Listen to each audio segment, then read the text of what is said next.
Good day sa inyong lahat mga idol. May mga nagtatanong sa mga nakaraang video na in-upload natin kung kumusta na daw ba yung motor natin. So ngayong araw ay bibigyan ko lang kayo ng update kung ano na nga ba ang kondisyon ng GY6 ay na bike natin. Sa mga hindi nakakakilala sa akin, ako nga po pala si Papa Pabs, isang content creator na tamad gumawa ng content. Pero hindi ako tambay ha, kasi ambisyoso akong tao at maraming pangarap.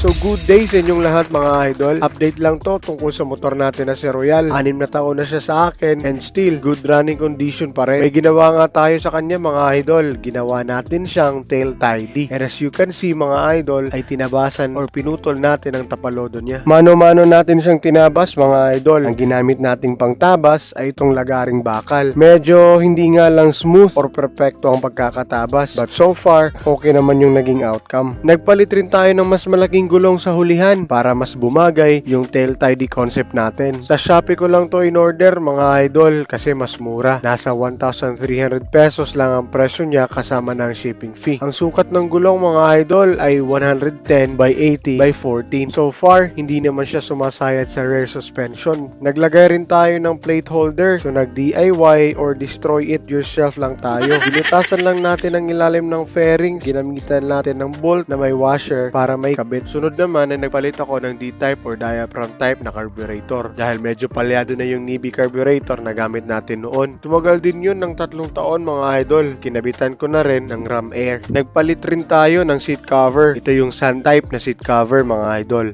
Ang kagandahan ng sun type na seat cover ay hindi siya madulas.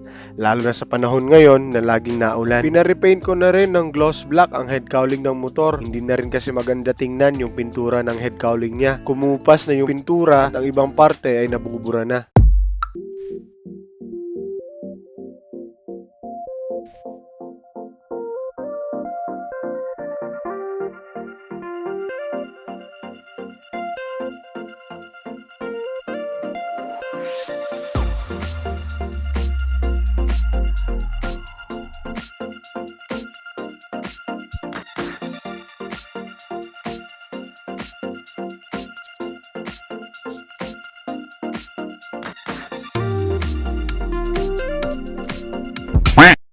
So hanggang dito lang muna mga idol. Salamat sa walang sawa niyong suporta. Laging tatandaan na huwag maging kamote sa daan dahil may pamilya ka pang uuwian. See you sa next video mga idol. Salamat!